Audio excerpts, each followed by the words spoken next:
Oye País, buenas noches, oye País, yo soy Rudy González. Gracias por su compañía en esta hora, como cada noche aquí por Color Visión para hablar sobre temas nacionales e internacionales. Hemos estado viviendo los dominicanos en un antes y un después del tema pandemia, un antes y un después del tema de nuestra economía, con todo este esfuerzo de la recuperación de la economía, del trabajo, de la producción nacional, o sea, de reencauzarnos nueva vez en la cotidianidad que nos impone una situación social como conglomerado para en el día a día ir construyendo cada vez más institucionalidad, cada vez más una sociedad formada en valores, formada también como ente importante en el desarrollo y la producción.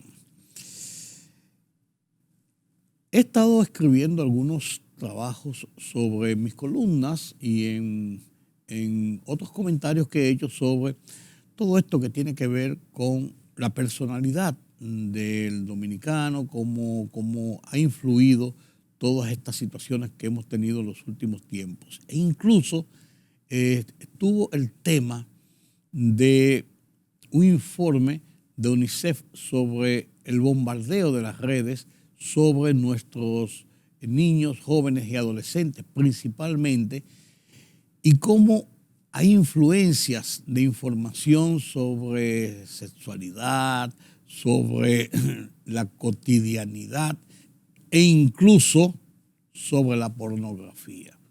Escribí esta columna en el Listín Diario, mi columna semanal, en que la titulo precisamente así, Nuestros Niños, y yo quiero compartirla con ustedes antes de ir a una pausa para conversar esta noche con el licenciado Milton Corniel, expresidente del Colegio Dominicano de Psicólogos, sobre estos temas de la conducta humana.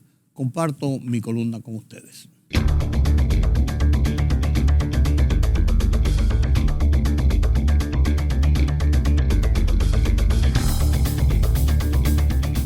La estadística asusta.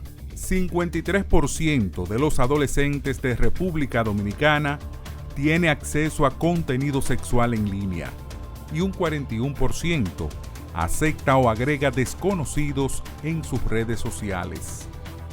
Estas cifras de UNICEF y publicadas esta semana por el diario El Caribe afianzan mi preocupación pública. Aunque a algunos no les gusta, de cómo muchos hacen un uso maligno, desmedido, perverso e irresponsable de las redes sociales, provocando más perjuicios que beneficios. Es la distorsión de uno de los grandes instrumentos de comunicación para ayudar al conocimiento, para tener el mundo en las manos a disposición de una conexión instantánea.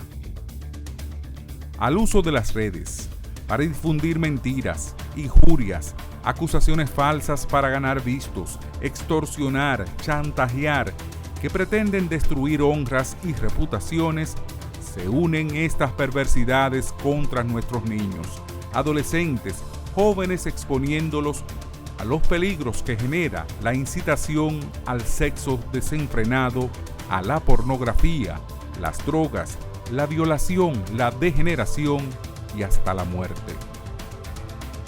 Los padres son grandes responsables de colocar a los muchachos en esta línea de peligro. Les compran tabletas, celulares, les dan acceso a las computadoras para mantenerlos entretenidos en una acción irresponsable. El caso Esmeralda, hace unas semanas en Higüey, deja una estela de nubarrones sin que se haya hecho una reconstrucción definida de los hechos, que detallan un evidente descontrol de todos los escenarios que se ubica el mortal episodio: el hogar, la escuela, las redes. La profesora Francisca de la Cruz, directora de Orientación y Psicología del Ministerio de Educación, me contaba de la alarma que hay entre las autoridades y los esfuerzos que se hacen por controlar la situación en las aulas. Entonces concluyo que si en el tema de las redes el hogar falla y la escuela ayuda poco, nuestros muchachos están a su suerte y en manos de los desalmados.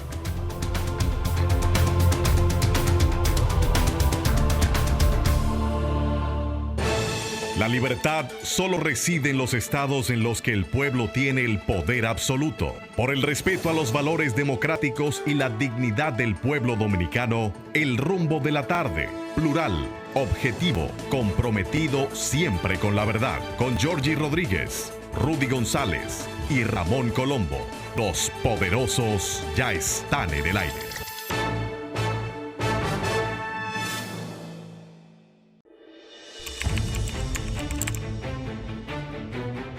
Periodismo de investigación, columnas, opinión, análisis, reportajes de fondo, hora por hora, una completa plataforma multimedia. Periodismo con valor. Noticias horaporhora.com.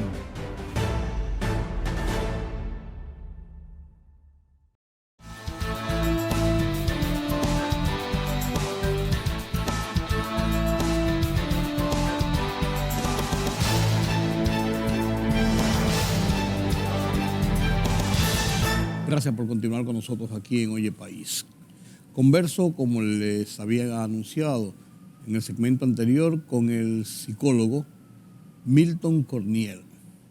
Él es expresidente del Colegio Dominicano de Psicólogos o de Psicología de República Dominicana, lo que nos indica que es una persona autorizada para conversar sobre estos temas de lo que ocurre en República Dominicana. Se me ocurre comenzar este conversatorio con Corniel sobre la base de qué ha pasado, qué está pasando en este momento en República Dominicana, después de una crisis de pandemia que nos encerró, que nos provocó situaciones que no habíamos vivido en muchas décadas, en mucho tiempo, y yo diría que vamos a situar de la dictadura hacia acá, o de la guerra civil, si usted quiere, del 65 hacia acá de una forma tan drástica, y después entonces comenzamos en un camino tortuoso de una recuperación de la economía, lo que nos pone en situaciones a veces difíciles de prever qué va a pasar en el futuro inmediato. Gracias por acompañarnos. Sí. Milton Corniel. Tú eres médico, tú eres licenciado en psicología. ¿Cómo es la nomenclatura profesional? Bueno, en la universidad hacemos la licenciatura en psicología. Algunas universidades separan la formación asignándole un nombre. Uh-huh. Algunos se gradúan como psicólogos clínicos o mención clínica, otro escolar, otro del área organizacional, okay. En fin. O sea, subespecialidades sí, dentro de la... No son subespecialidades, es la misma psicología general, solo que se refuerza, sí. Dirigida, ¿no?, a un ámbito específico. Por ejemplo, los psicólogos que salen graduados, que son generales también, reciben, en el caso del entorno escolar, una formación más dirigida al ámbito escolar. El que se gradúa como clínico, entonces viene con una formación dirigida más al ámbito clínico, pero eso no hace que tenga el expertise que se requiere para abordar los temas clínicos. Perfecto. Ahora, sí hay maestrías y especialidades en el ámbito clínico. Por ejemplo, está la maestría en psicología clínica, la de terapia familiar y una gran cantidad de formaciones que hay en esa dirección, justamente para poder abordar las condiciones de salud mental que requieren de una expertise mucho mayor.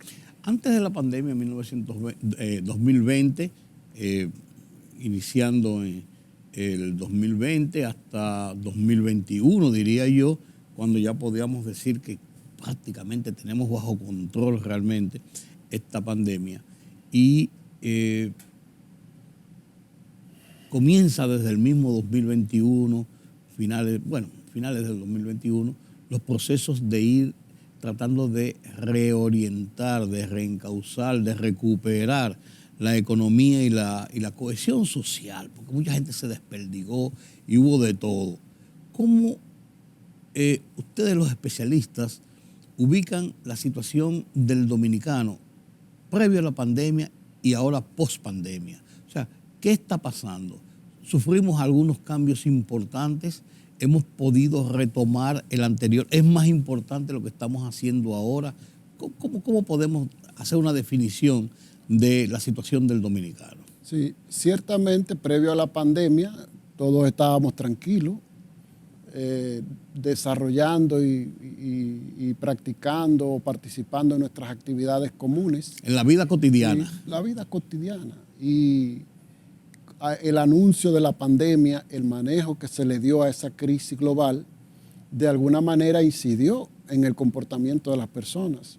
El encierro entre ellos. Exactamente. Hay un factor que es preponderante. Se promovió justamente porque quizás la clase médica, incluso las autoridades, se infundió como una especie de miedo, de temor. Y eso, de alguna manera, produjo condiciones de salud mental que generan ansiedad, tristeza profunda, en algunos casos hasta depresión, los cambios de comportamiento de los hijos, porque este encierro que no es habitual, que relega a todos los miembros de una familia a un contexto dinámico de encierro, pues produce una serie de situaciones a nivel relacional, produce una serie de situaciones a nivel de lo que tiene que ver la relación parental padre-hijos, la relación matrimonial, y no todos estaban preparados para solventar esa crisis que afectaba internamente a la familia. Y que se prolongó incluso por varios meses y hasta por más de un año. Sin embargo, República Dominicana es un país resiliente porque hemos vivido crisis a lo largo de nuestra historia que de alguna manera han potenciado en nosotros esa facultad, esa característica que tenemos de sobreponernos a las situaciones. Sin embargo, esto es una situación totalmente diferente porque afectó de manera directa el comportamiento, las emociones, los sentimientos de la persona, y todavía en algunos escenarios estamos viendo el resultado de eso. El distanciamiento con nuestros amigos, con nuestros parientes que no vivían bajo el mismo techo, con la sociedad en sentido general. Se cortaron las relaciones primarias, la gente se ensimismó mucho, pero hay un detalle importante ahí, y es el hecho de que en medio de esta pandemia, quizás el mayor beneficio que ha recibido la comunidad global, porque fue global, es el haber descubierto nuevas herramientas de interacción social, nuevas herramientas incluso hasta de desarrollo en el campo profesional, nuevas herramientas de vincularse con los medios de producción, que estamos hablando de las aplicaciones tecnológicas. Que incluso vino a acelerar un proceso que venía caminando más lento. Y eso no es fortuito, no. Realmente eso no es fortuito. Eso entra en el marco quizás de un plan, de una estrategia, porque en algún momento había que conectar a las personas con todas estas plataformas tecnológicas que le permiten interaccionar de una manera más abierta, directa con la comunidad, en sentido general. Y de ahí un beneficio grande que se produjo fue que las personas descubrieron cómo desarrollar incluso negocios utilizando estas plataformas tecnológicas. Yo fui parte de todo este proceso y quizá yo puedo decir que fui uno de los que sintió menos los efectos en mi propia familia. Porque nosotros nos enfocamos, bueno, hubo un cambio y ese cambio ahora restringe los horarios, pero eso no dice que no podamos hacer nada. Claro. Entonces, adaptarse a la realidad. Exactamente, un proceso de adaptabilidad, ¿no? De acomodamiento. Eso hice con toda la familia y no dejamos de hacer nuestras actividades regulares. Fuimos a la playa, fuimos al río, fuimos a la montaña, fuimos al campo, interactuamos con nuestros familiares, siempre respetando lo que se había establecido por las autoridades. Pero eso vivió mi familia y nosotros incluso recomendábamos que no perdiéramos los hábitos en el marco del tiempo y el espacio que se nos estaba permitido, porque eso iba a distendir un poco la vivencia de esa crisis. En el tratamiento con las personas que van a la consulta del psicólogo, que buscan los apoyos, las ayudas, las orientaciones, podemos decir que ya la gente ha sobrepasado el tema pandemia per se. Bueno, hay, digamos... o quedaron rasgos, niveles de comportamientos. Quedan los residuos, sí, ¿no? Pero ya la gente ha ido como vinculándose, retomando la vida y todo eso. En consulta realmente se ve con frecuencia personas que asisten buscando justamente salir, porque en algunas familias esto generó un trauma. Sí. Y ese trauma repercutió en condiciones de ansiedad y algunos todavía lo están padeciendo. Entonces, eso requiere un tratamiento a nivel terapéutico. Por otro lado, todavía las familias están teniendo el manejo con el comportamiento de los hijos adolescentes, que durante la pandemia, mientras los padres trabajaban desde la casa, ellos estaban relegados quizá al espacio de la habitación, porque el manejo de esas reglas que estoy trabajando, que no puede haber interrupciones, y eso limitó un poco la interacción y la comunicación. Aunque estaban juntos. Exactamente, y pudo producir una desconexión. Entonces, ese vínculo, esa comunicación que se daba con los padres ya no estaba tan fluida, porque ahora el ámbito laboral, el ámbito escolar, era la casa. Y todo este estrés generado por esa situación produjo desvinculación en las relaciones de padres e hijos, y eso se está trabajando en consulta también. Hubo casas que hubo que hacer adecuaciones en los espacios para que los hijos pudieran estudiar a distancia, los papás pudieran trabajar y hubiera momentos también de la interacción sin estar en el campo, por así decirlo, del trabajo. Exacto, pero al mismo tiempo también a nivel de la relación de pareja, no había el hábito de estar conviviendo durante tanto tiempo juntos.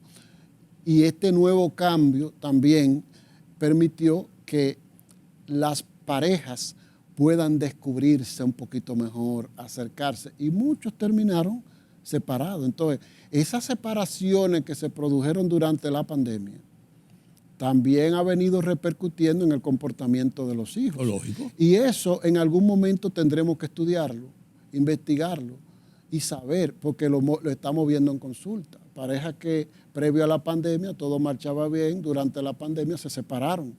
Y entonces ahora tienen que recurrir a consulta para solventar los temas de comportamiento que se están dando en sus hijos.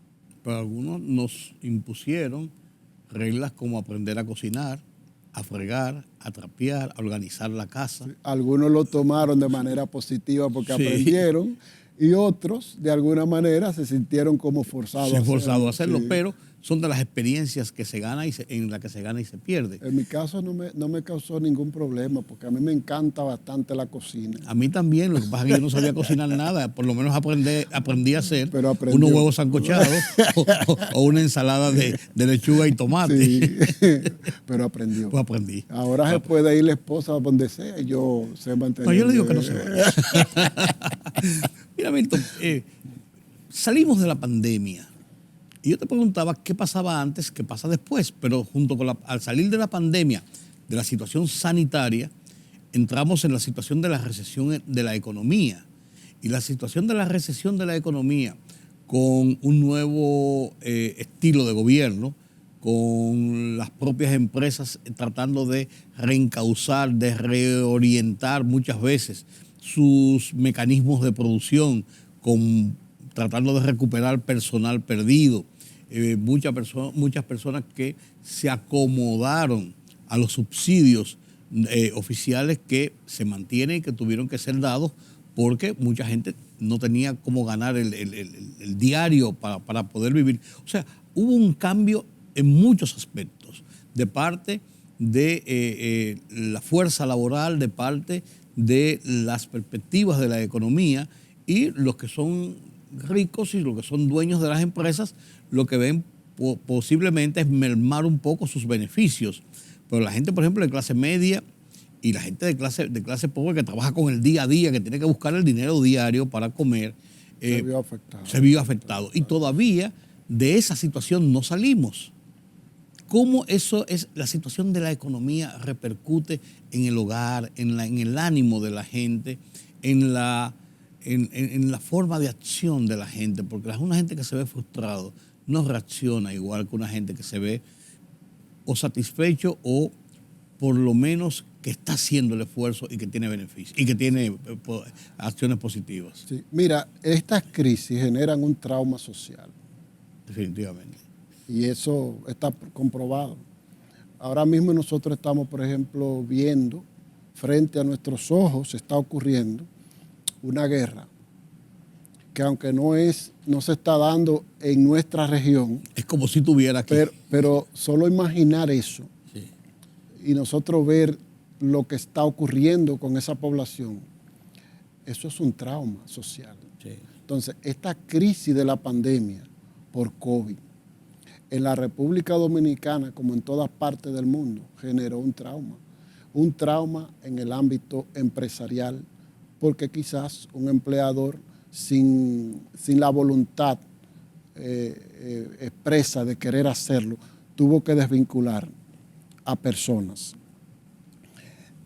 Pero el mismo Estado o las mismas autoridades gubernamentales también tuvieron que empeñarse a fondo, y eso desde el gobierno pasado, con el objetivo de que la población o minimizar los efectos de la crisis sobre la población. Sí, el Estado funcionó. Exactamente. Llega también este gobierno y lo que hemos visto hasta ahora, de alguna manera también se enfocaron en solventar que esta crisis sea lo menos lesiva a la población. Pero eso no fue suficiente, porque la crisis a nivel económico, a nivel financiero, en una familia es fatal, porque con los recursos económicos se solventa lo que tiene que ver con el aspecto de la escolaridad de los hijos. Se solventan los compromisos vinculados a la formación de los padres en el ámbito académico. Se interfiere de alguna manera y de manera directa lo que tiene que ver con la canasta familiar o la provisión de alimentos para la familia. Y todo eso genera mucho estrés, genera mucha ansiedad, y esto de alguna manera tuvo incidencia en personas que recurrieron al suicidio, personas que han o están experimentando traumas que todavía se están trabajando en consulta. O sea, esa es una realidad que no se puede obviar. Entonces, todo esto en el ámbito económico así interfiere. De hecho, ya desde el campo de la psicología y desde el ambiente financiero se está haciendo una vinculación entre estas dos áreas de expertise en el ámbito social. Una articulación que busca explicar, tanto del ámbito de la psicología como desde el ámbito de la economía, cómo la economía interfiere en el comportamiento de las personas. Claro. ¿Por qué? Porque hay una realidad que no se puede obviar. Las carencias económicas en una familia afectan todo el contexto dinámico familiar y por ende también altera la seguridad. Y cuando la seguridad se altera, viene la desconfianza, viene el desasosiego, la intranquilidad, y entonces se potencian más esos síntomas de ansiedad en la familia. Que entonces repercute en la interrelación. Y la interrelación del hogar y fuera del hogar. Y incluso. todo eso cambia el comportamiento de las personas y ese comportamiento se torna irritable, se torna agresivo, se torna violento. Y las emociones se desregulan y esa desregulación emocional entonces hace que toda esta sintomatología acumulada, las personas produzcan comportamientos que muchas veces pueden ser de autolesión, muchas veces pueden ser de agresión hacia otra persona y de agresión incluso a todo el sistema familiar. Aunque yo creo que es muy pronto, pienso yo, no sé, es muy pronto para hacer una evaluación general, porque todavía los residuos de la pandemia están ahí, todavía están dando boletines con cifras. Todavía el miedo se está usando. Claro. Con, el infundir el miedo, el terror sobre esto. Yo pienso que el manejo pudiera darse más en el ámbito de fomentar la responsabilidad de las personas. Sí, pero yo te quería llevar a un plano y pienso que, aunque todavía no pienso que pronto, para haber hecho un ejercicio de bastante certero, bastante cercano a lo que te voy a preguntar, si ustedes, los expertos en la conducta humana, en tratar a las personas en los ámbitos de sus relaciones o interrelaciones, sí pueden haber hecho algunas mediciones, así a priori diría yo, ¿ha cambiado el dominicano de antes y después de la pandemia? Sí, obviamente que sí. Hay cambios. Ahora, los cambios se dan más bien en el modo en el que las personas se adaptan a las circunstancias que están viviendo. Porque, digamos, en el ámbito familiar, la interacción, la relación, siempre va a estar girando en torno a las mismas cosas. Ahí, por ejemplo, puede afectar el tema económico, puede afectar un cambio a nivel personal que alguien altera toda la dinámica de la familia, porque eso es la así. Falta de una familia eje del hogar. Sí. Situaciones que se dan, por ejemplo, con la pérdida de un trabajo, la ruptura de un matrimonio, situaciones que se dan con el revelamiento o la revelación, ¿no?, de una condición de salud que no estaba antes y ahora esta condición hace que la familia de alguna manera tenga que enfocarse en resolverlo. Todo esto interfiere en el comportamiento. Entonces, esos cambios que nosotros estamos viendo se están dando más en el sentido de la manera en que las personas interactúan con el contexto dinámico externo a la familia. Eso puede ser entonces una visión de por qué la gente está como, a veces uno piensa como más violento, como más irascible, como menos comprensible con los demás, en el trato cotidiano con los demás, en el tránsito, en el trabajo, en el caminar por las calles. También hay un sentido como de más desconfianza que ha generado todo esto también, de la violencia, de la delincuencia. Es como un cóctel de cosas. Recuerda que la pandemia, la crisis, trajo un trauma social. No, claro. Y el trauma social muchas veces hace que las personas se vuelvan más restrictivos y practiquen hasta cierto punto un poquito más de egoísmo para centrarse en la solución o solventar la crisis, que son más propias de su entorno. Pero también, por el otro lado, potencia muchas veces la edificación de valores que van dirigidos a la ayuda de los otros, de otras personas, a colaborar con solucionar los problemas. Y eso lo vemos mucho. Por eso hablábamos de la República Dominicana como un país resiliente, porque el dominicano es bastante solidario. Y de alguna manera la crisis lo lleva generalmente a empatizar con las demás personas. Obviamente, como señalábamos más atrás, también su comportamiento cambia en términos de cómo interactúa manifestando estos síntomas que tú acabas de señalar. Esa agresividad, esa falta de respeto, y eso lo estamos viendo incluso en la manera en que las personas interactúan a nivel del tránsito. Sí, que es una situación a veces que uno dice, mejor dejo pasar esto. Sí. Mejor dejo pasar esto. En estos días, una señora,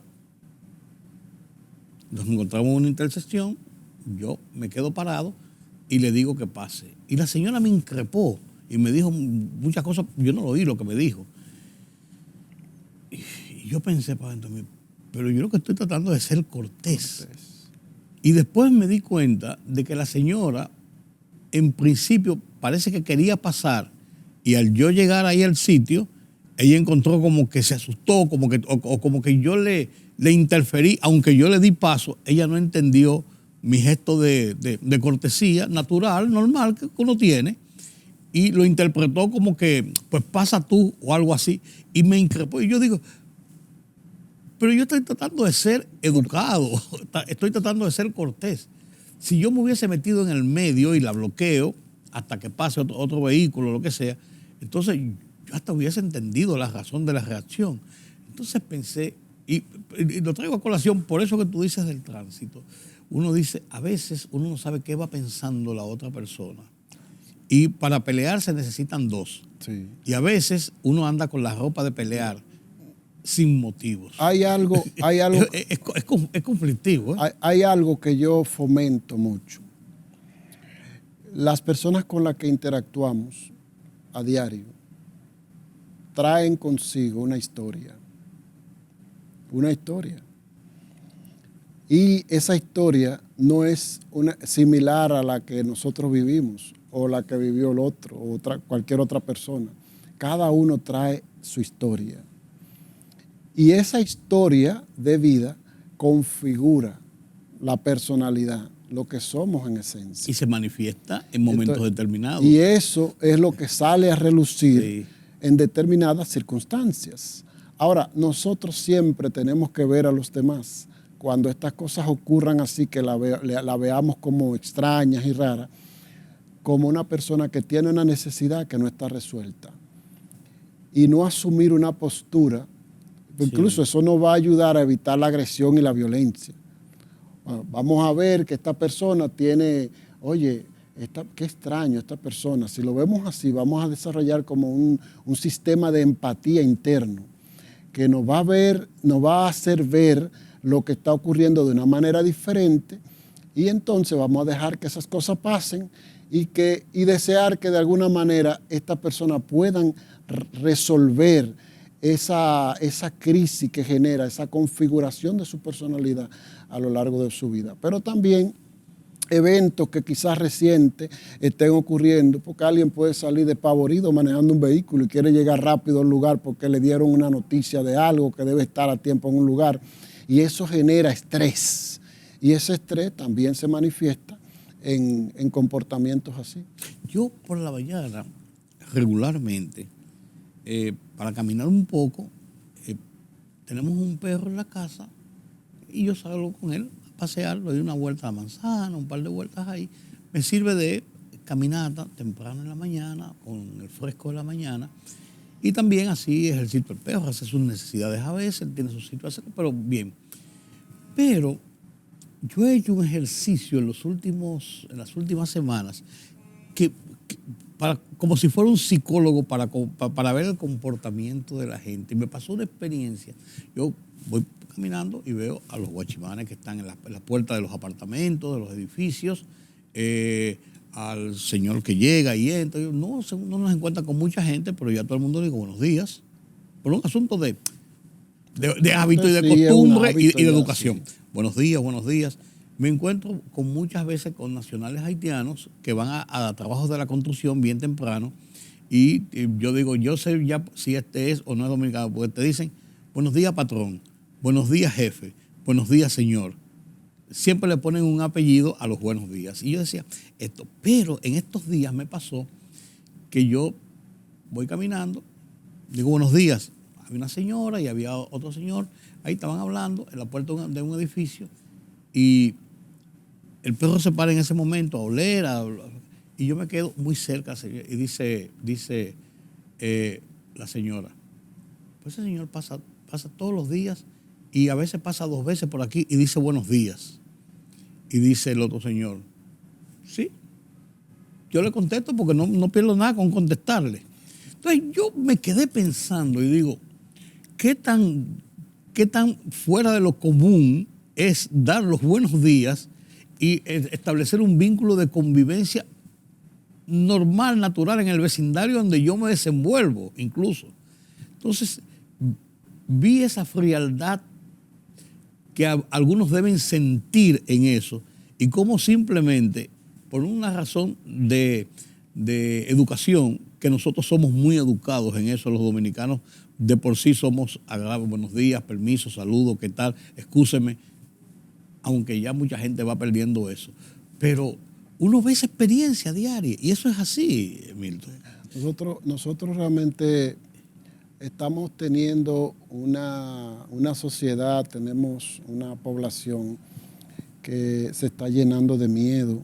Sí. Y el miedo muchas veces hace que las personas restrinjan la manera en cómo se vinculan o cómo interactúan con los demás. Y es muy común ver personas que quizás cargan con una situación, alguna crisis, que no devuelven un saludo, siempre están como nosotros decimos, en fase plana, ¿no? Una cara que no es expresiva o un rostro no expresivo, que no dice nada. Sí. Y tú te preguntas y te cuestionas, wow, pero dije los buenos días y esta persona ni se inmutó. Sí. Cargan con situaciones, sí. Pero eso está pasando a mucha gente. La religión tiene que ver mucho en el arraigo de los dominicanos en este tipo de cambios, en este tipo de conducta. Y lo digo porque nosotros estamos tipificados aquí en América Latina como un país altamente religioso. Bueno, desde el ámbito religioso, yo que vengo, digamos, de un ámbito de formación judeo-cristiana, se fomentan mucho los valores, en términos generales, valores positivos. Y desde el punto de vista de los, digamos, de los sectores eclesiales, al fomentar todo eso, hay una mejor interacción de las personas con su entorno realmente. Eso es lo que hemos podido apreciar. Y honestamente no creo que esto esté interfiriendo en conductas que sean lesivas a esa interacción social. Pero al contrario, ayudan. Exactamente. Eso es lo que yo potencian entiendo. Una mejor interacción. Sí. Esa es la realidad. Yo nací y me crié en un hogar cristiano, protestante, y me crié con una abuela y con 2 tías que no se casaron nunca y con una abuela ya bastante avanzada de edad. Ya usted sabe lo que podía pasarme a mí en ese hogar. Era un régimen militar. Claro. Que levantarse a tal hora y que estudiar a tal hora y que comer a tal hora, y el que no comía y se recogía a la mesa no comía. Y hay que acostarse a tal hora y pam. Y hay que decir los buenos días, hay que decir perdón, y hay que decir excúseme, y hay que decir gracias. Entonces, la comunidad cristiana en términos general, sin aludir, digamos, a una iglesia en particular. No, claro. En algún momento tendrá que medirse el aporte que ha hecho a esta nación. Yo tuve una experiencia, aunque nos salimos un poquito, ¿no? No, yo tuve una experiencia. Son las cosas cotidianas que le pasan a la gente también. Tuve una experiencia con un contador. El contador trabajaba en una empresa multinacional y le solicitaron en un momento hacer un tipo de arreglo contable, pero esta persona creció en un ambiente cristiano que potenció en él principios y valores. Sí. Y él prefirió que lo cancelaran. Le dijo directamente a la persona, yo prefiero renunciar o que me cancelen, pero yo no voy a transgredir los principios y valores y tampoco la ética en mi ámbito profesional. Y en efecto lo cancelaron porque encontraron a alguien que sí lo hacía. Entonces, ese aporte que ha hecho la comunidad cristiana hace falta a todos los niveles, en las empresas, hace falta en el Estado, en el gobierno, en sentidos generales, porque eso impregna lo que los dominicanos están comprando y también están vendiendo en su discurso: mayor transparencia.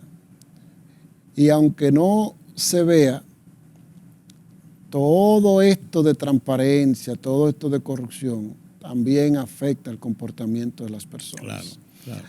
Recuerde que hubo una encuesta que se hizo en un momento, creo que fue en el primer año de esta gestión, donde la persona más valorada por la población dominicana era una mujer de este país, doña Miriam Germán. ¿Y qué es lo que está viendo la gente, Miriam Germán? Una mujer coherente, congruente, que se maneja de acuerdo a sus principios y valores. Entonces, ese tipo de modelo social... Usted puede estar de acuerdo con ella o no, pero tiene que reconocer esas virtudes. Claro. Ese tipo de modelo social hace falta, porque eso produce cambios que afectan a la familia de manera positiva y potencian mayores seres humanos, mayores personas. Si limitamos el acceso de personas que tengan principios y valores y que estén formados en estas áreas, entonces vamos a limitar también ese desarrollo en la parte moral, ese desarrollo en la parte de interacción de manera inteligente, porque estos modelos que se dan en la familia, que se dan en la sociedad, afectan positivamente a todo el conglomerado social y la sociedad cambia. Así es, así es. Yo tengo que pedirte el permiso para hacer una pausa. Ya Twingo me está haciendo tantas señas que me tiene hasta nervioso, pero no puedo desaprovechar la oportunidad de conversar contigo y te agradezco tu anuencia del tiempo, porque hay un tema que yo no quiero dejar de tocar: la influencia de las redes sociales, principalmente en nuestros jóvenes, en nuestros adolescentes, en la formación del hogar y además en el estado de ánimo que lleva a la gente un bombardeo a veces de cosas y cosas. Permíteme hacer una pausa. Ustedes regreso en un momentito para seguir conversando con Milton Corniel, quien es expresidente del Colegio Dominicano de Psicólogos o de Psicología. Él me corregirá en su momento, pero con quien estamos conversando sobre los aspectos de la conducta humana. ¿Qué está pasando con los dominicanos y principalmente en estos cambios que hemos vivido prepandemia, pandemia, pospandemia? Volvemos en un momento.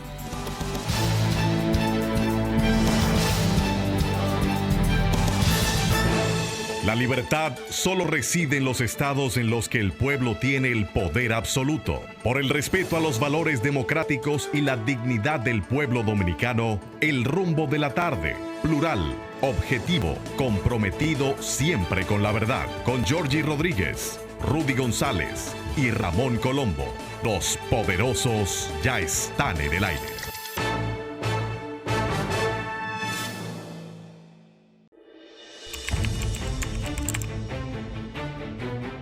Periodismo de investigación, columnas, opinión, análisis, reportajes de fondo. Hora por hora, una completa plataforma multimedia. Periodismo con valor. Noticias horaporhora.com.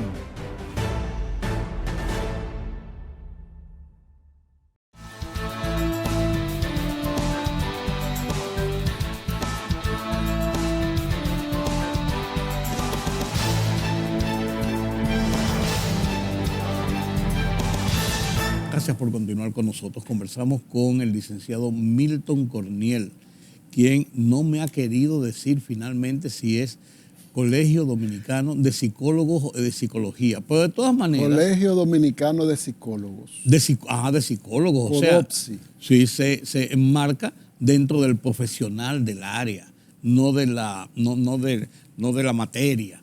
Sí. Y con él hemos conversado sobre el comportamiento de los dominicanos. Y yo no quiero dejar pasar esta oportunidad de hablar con un profesional de la conducta sobre un tema que a mí me preocupa grandemente. Me preocupa como padre, me preocupa como abuelo, me preocupa como un ente de esta sociedad. Y es lo que están viviendo nuestros niños, adolescentes, nuestros jóvenes principalmente, no nos salvamos nosotros, incluso los que ya peinamos canas tampoco, del bombardeo de las redes sociales, donde un instrumento que ha revolucionado la capacidad de desarrollo de los pueblos, de llegar al conocimiento, de tener una comunicación y una interacción al momento, también es mal usada por algunas personas que no ven el daño que pueden hacer a una sociedad, el morbo que generan y los problemas incluso que causan a un conglomerado. Viendo un informe de UNICEF, yo me permití escribir uno de mis artículos en el Listín Diario sobre la preocupación que debe sentir la sociedad por las estadísticas que dicen la cantidad de niños y niñas que están recibiendo este bombardeo de las redes, principalmente con el tema pornografía, tema sexual, los temas de violencia, los temas del irrespeto, los cambios en la conducta, por así decirlo, que es aplaudido cuando mientras más exageradamente mal es. Sí. Yo uso mucho la palabra congruencia. Ok. Hace falta mucha congruencia en este país, incluso en muchas de esas organizaciones transnacionales. Porque cuando tú hablas a nivel público o cuando hablas en un cónclave o en una reunión procurando cambio de políticas públicas y todo eso, usted tiene que ser coherente, tiene que ser congruente. Y hay que reconocer que aunque la tecnología es un recurso sumamente valioso, porque nos permite llegar en un minuto, cuando viene a ver, a todo el mundo. Así es. En un minuto. Yo puedo decir una expresión ahora y la publico en una red social que esté vinculada o articulada quizás con algunas otras redes, y eso va a circular el globo terráqueo. En algunos lugares va a llegar el mismo día, al otro, pero va a llegar. Sí. Entonces, es cierto que nuestros hijos están teniendo acceso de manera deliberada a esos medios por los cuales circula una gran cantidad de información vinculada a todo lo que tiene que ver con la pornografía y la sexualidad. Y uso los dos conceptos porque uno de ellos presenta lo que es la interacción humana en el ámbito de las relaciones sexuales de una manera totalmente distorsionada, que no es real, y el otro también se usa en el ámbito de una mala interpretación, porque la sexualidad o la parte del sexo en la persona alude a las condiciones biológicas. Sí, no es malo per se. Entonces, hay todo un entramado que procura distorsionar todo esto mediante informaciones que circulan en las redes sociales y incluso hay aplicaciones propias que le llegan con motivo de invitación a los muchachos. Ahora, ¿cómo nosotros, en medio de esta situación que está viviendo, digamos, el mundo, con nuestros muchachos, con la familia, podemos protegerlos? Bueno, hay una serie de aplicaciones que también vienen dadas justamente para controlar lo que nuestros muchachos están viendo. Ahora, nuestras autoridades y todos los organismos que externan preocupación en este sentido también tienen que pronunciarse con relación al control que debe haber. Pronunciarse y tomar acciones. Claro, porque ahí es que hablo de congruencia. Sí. Porque una cosa son poses públicas, ¿verdad? Decir y publicar un informe de manera directa accionar a que estas cosas no se hagan. Entonces, la congruencia, ¿no? Hay que ser coherentes. Entonces, hay organizaciones sociales que sí están haciendo un trabajo vinculado a que haya una prevención de estas cosas. el comportamiento de nuestros hijos cambia. Incluso si hay en una familia, en un hogar, hijos donde ha resultado erosionada la confianza entre padres e hijos, y los muchachos empiezan a hacer, porque eso se da desde el ámbito escolar muchas veces, a recibir informaciones totalmente distorsionadas sobre lo que implica la sexualidad y la pornografía. Ellos van a curiosear si la confianza, si la comunicación de los padres con los hijos está erosionada, pues no va a permitir ningún tipo de interacción que permita prevenir el que estas cosas que están ocurriendo en las escuelas se estén presentando y las estemos viendo con frecuencia. En los hogares.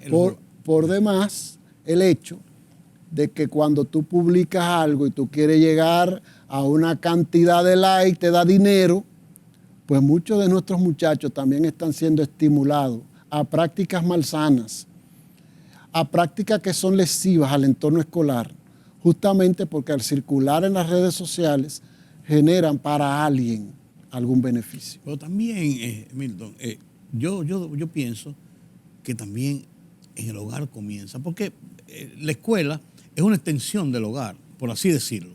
Tiene su fisonomía propia, pero también es una extensión del hogar. Sí, porque ellos tienen acceso desde la casa. Claro, en la casa no, en la casa a través ahora, de la tablet, los teléfonos. Ahora, las tablets, los teléfonos, quédate en la computadora ahí jugando, para los padres muchas veces tenerlos bajo control, dicen ellos, o tranquilos, o poder vigilar, porque están sentados ahí, no están vigilando nada, porque no están viendo lo que no deben ver. Mira, yo quiero decirte, yo puedo tomar mi teléfono ahora mismo y desde acá yo puedo deshabilitar las tablets de mis hijas.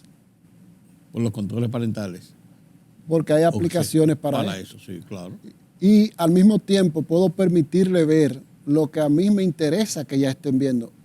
Mientras tanto yo estoy fuera del ámbito en el que ellas están. Pero también puede hacer el desentendido y ellos hacen lo que les dé la gana. Exactamente. O sea, ahí está la responsabilidad del hogar, del padre. Exactamente. De la madre, entonces, de los jefes de casa, de familia. Todo eso es posible. Sí. Por ejemplo, las niñas me llaman a veces, papi, por favor, ábreme tal aplicación que necesito hacer una tarea. Ay, ¿dónde tú estás? Estoy donde la abuelita. Llamo a la abuelita, mire, le voy a abrir el YouTube, porque yo no se lo tengo controlado y ahí aparece de todo. Sí. Entonces, para que usted esté supervisando, que van a hacer su tarea, y le abro la aplicación y ellas miran un videíto tutorial sobre la tarea que están haciendo de la escuela y le doy el plazo a la hora, a las 2 horas, deshabilito la aplicación. Ahora, cuando llego a la casa, están abiertas las aplicaciones. Porque tú estás ahí. Porque yo estoy ahí presente. Esa misma situación que hablamos de la pornografía, de la distorsión, de la información sexual, también se da en el caso de las drogas, de la incitación al uso de drogas y también de la incitación y del uso de la violencia, con un montón de incluso hasta de juegos relacionados con la violencia y con las drogas, aparte del tema que estamos hablando de la pornografía. Ese es parte del componente de que hayan tantos jóvenes delinquiendo y en droga, los famosos que le dicen ninis, pero además de eso, uno ve cada vez que arrestan unos asaltantes, unos robacadenas o lo que sea, son muchachitos de 16, 17, 18, 19, 20 años, no pasan de 22 o 23 años. Sí, cada vez son más jóvenes. Sí. Mira, yo no soy de los que promueven la idea de que todo surge en la familia. Sin embargo, pero es la familia es el núcleo principal en el cual tú fortaleces o afianzas la seguridad y la personalidad de los muchachos. Así es, mira, como tú y yo hablamos hace un rato de nuestra formación cristiana en este caso, pero de una formación que nos ayudó a ser hombres a crear un muro. Claro. Esa formación, esas enseñanzas que recibimos, crearon un muro frente a todo eso, porque yo no recibí la presión, no recibí la tentación de quizás vincularme a grupos, a muchachos que andaban por ahí. Claro que sí. Cada uno en su época y en su ámbito. Pero qué potencial. Y hay un principio bíblico, que aplica ¿no? a todo. Dice el proverbista Salomón, instruye al niño en su camino o en su carrera, y aun cuando fuere viejo, no se apartará de ella. Claro. Eso aplica para todo. Tómelo fuera del ámbito religioso. Totalmente. Tómelo fuera del ámbito religioso y diga, lo dijo una vez un psicólogo también, John Watson. John Watson decía que él tomaba un grupo de niños y con ellos él podía conducirlo a hacer del área en el campo, digamos, que él deseara que desarrollen sus habilidades. Entonces, este principio bíblico aplica a todo. Claro. Si un padre lo toma y dice, yo no lo quiero asumir como algo religioso, pero me voy a enfocar en que mi muchacho aprenda esto y empiezo desde pequeño a que aprenda a ser disciplinado, organizado, respetuoso, que tenga valores, que se maneje Oiga, usted va a tener una persona, obviamente, sin alienar nunca, ¿verdad? No, claro. Esa libertad, claro. Esa autonomía, porque aquí de lo que se trata es de que en el proceso formativo los padres desarrollen un nivel de inteligencia con sus hijos que le permitan ser autónomos, respetando siempre, aunque no haya nadie presente, esas normas de vida. Así es. ¿Ves? Entonces, yo salí de mi casa a los 14 años de edad y nunca volví. Entonces, en el ámbito en el que yo me desenvolvía, era un ámbito que potenciaba también esos recursos que yo aprendí de mis padres. Te ponía en la línea de riesgo si no tienes esa base inicial, entonces, a lo mejor lo hubiera traspasado. Entonces, ahí está el mecanismo que opera cuando los muchachos rechazan la droga, rechazan el vincularse con actos delictivos, con vandalismo. Es ahí donde está. Entonces, esto es lo que tenemos que reforzar en nuestros muchachos. Si al final se desvían, pues que sea por su propia autonomía, porque de manera deliberada lo hicieron y al final se respeta porque ya es propio que tomen sus decisiones. Pero si así lo hiciera, yo no pretendo usurpar la profesionalidad tuya. Si aún así lo hiciera, creo yo. Los padres están... y que tiene en sus adentros ese principio que en algún momento le va a decir, caramba, ¿y por qué? Nadie nunca ha ido tan lejos que no pueda regresar. Así mismo es. Esa es la realidad. Gracias, Milton Corniel, por conversar con nosotros sobre estos temas de la familia, del hogar, de la sociedad en República Dominicana, que creo que mucha falta que nos hace de vez en cuando hacer un ejercicio de estas realidades para poder tratar de ser una sociedad mejor. ¿Qué es lo que aspiramos todos? Y esa es la realidad. Siempre vamos a estar dispuestos a colaborar y apoyar cuando sea necesario. Gracias. Hemos conversado con Milton Corniel, quien es expresidente del Colegio Dominicano de Psicólogos, ya me lo corrigió, de psicólogos. Hemos conversado en esta noche en una muy buena conversación de ciudadanos, cada uno en su ámbito profesional, para ver nuestra sociedad. Tratar de hacer un auscultamiento así, muy por encima, somero, pero que nos pone muy, muy de cerca en el marco de las realidades que vivimos en la República Dominicana. Gracias por acompañarme. Yo soy Rudy González. Nos vemos en la próxima.